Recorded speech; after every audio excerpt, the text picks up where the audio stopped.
এই মুহূর্তে আমরা এসেছি সোনারপুর উত্তর বিধানসভা। সোনারপুর উত্তর বিধানসভার একেবারে 29 নম্বর ওয়ার্ড।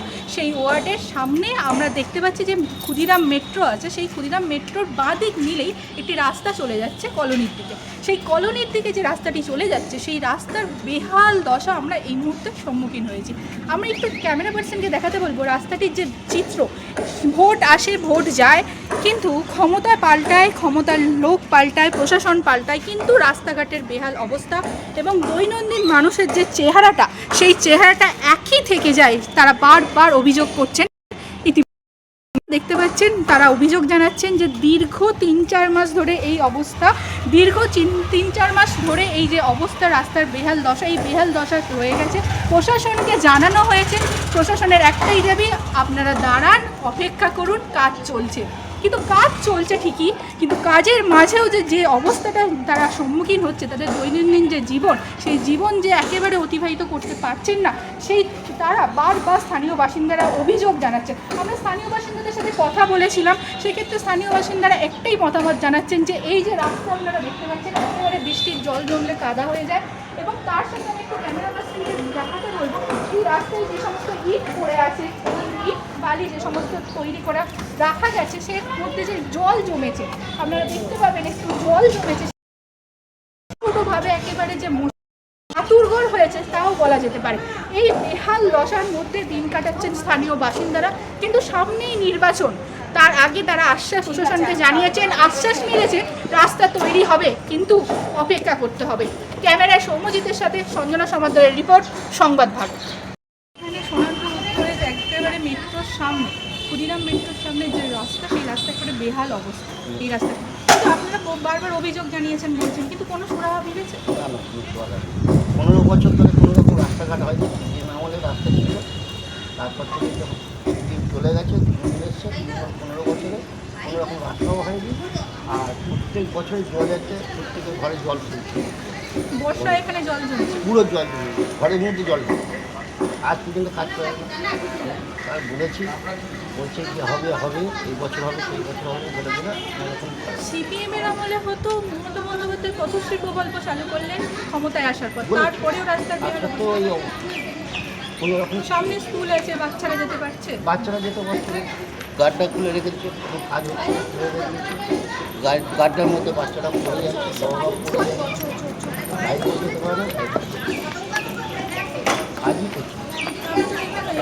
2026 বিধানসভা নির্বাচনে তৃণমূলের পক্ষ থেকে দাঁড়িয়েছেন কৌশিক বেগম, উনি এসে দেখে গেছেন, উনি দেখে গেছেন, উনি দেখেছেন, কাউন্সিলর দেখেছেন, তারপরে আপনার নজরুল এসে দেখে গেছেন, তারপরে হচ্ছে ইঞ্জিনিয়ার এসে দেখে গেছেন। কিছুই কাজ দেখে যায়, কাজ হয় না, কাজই হয় কোনো রকমই কিছু। এই কাজ কতদিন ধরে করে আর 3-4 মাস ধরে জল জমছে রাস্তায়, জল জমছে। এবছর যদি কাজ না করে, এবছর প্রত্যেকের ঘরে জল, কোনো উপায় নেই। পরিবর্তন চান? পরিবর্তন তো আমরা সবাই চাই, যে পরিবর্তন, কেন একভাবে এইভাবে দিনের পর দিন আমরা নিজেরা কষ্ট পাচ্ছি, আরও লোক কষ্ট পাচ্ছে। এই রাস্তাঘাট হচ্ছে না, জলের অবস্থা, এই অবস্থা ড্রেন নেই, প্রত্যেকের ঘরে ঘরে জল ঢুকে যাচ্ছে, কোনো রকম শহর। দিদি, এখানে তো দীর্ঘদিনের সমস্যা, আপনারা বলছেন রাস্তা ঠিক হচ্ছে না, সামনে মেট্রো স্টেশন, কি বলবেন? কী বলবো বলো তো, আমি এখন তো দল বিরোধী হয়ে বসে আছি। আমার তো উপরে দোকান ছিল জানেন, মানে এর আগে খবরাখাবি হয়েছে। এই না আমি এখন বিরাট শত্রুতা সবাইয়ের কাছে, বলতে গেলে দিদির ভাইদের কাছে আমি শত্রুতা। আর এই গাড্ডাগুলো আজকে দীর্ঘ 2-2.5 মাস হয়ে গেছে, যত বাইক করছে এতে দেখতে পাচ্ছ আমার ডাব্বাটা কাছে, ওই বাইক আর মানুষ তুলে তুলে 4 টুকরো হয়ে গেছে।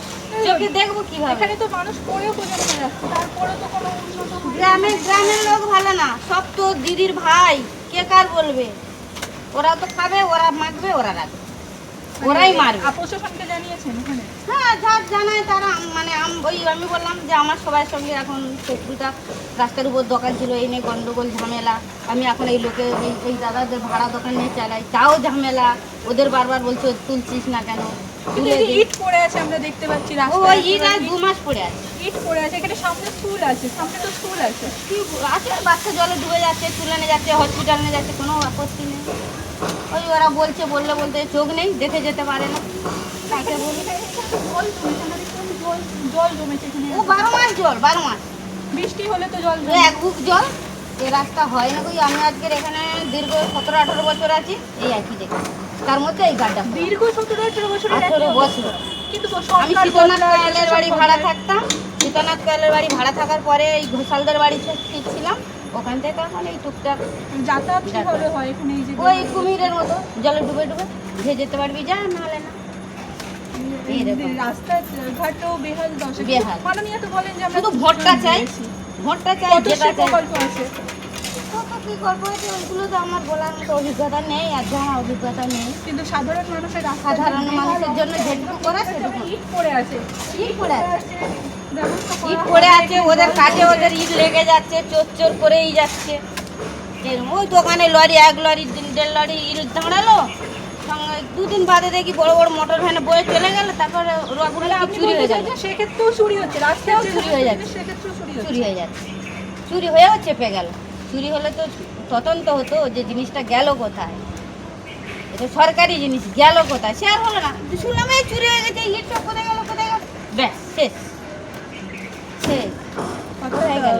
ভোট আসে, মানুষ ভোট দেয়, পরিবর্তন আনে, কিন্তু রাস্তাঘাট মানুষ না, ওগুলো পরিবর্তন হবে না। ভয় ধমকানি দেখাচ্ছে তো, ভোট না দিলে খবর আছে, ভোট না দিলে খবর আছে। খবর আছে। এই তো হাটে বাজারে যাই, সবাই তো বলছে ছেলেপুলে, মাসি কি বলবো, বাড়ি গিয়ে ধমকানি দিচ্ছে, ভোট না দিলে খবর আছে। খবর দেখ।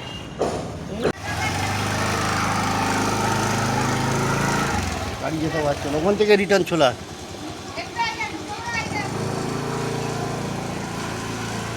রাত 2টোর সময় গাড্ডার মধ্যে দুজন পড়ে গেছে, মোবাইল জুতো ফুতো সব ওর মধ্যে, হেলমেট পরে আছে।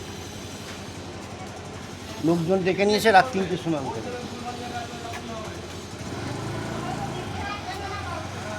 ওই পর্যন্ত যাবে, ওই ভদ্রমহিলা আছে, ওই পর্যন্ত আর যেতে পারবে না। ছেড়ে দাও, কথাগুলো লাভ নেই। ওর যেতে বলে যাক, না যেতে বলে ছেড়ে দাও, তো ওদের ব্যাপার। যেতে বলে যাক, ওই রিক্স নিয়ে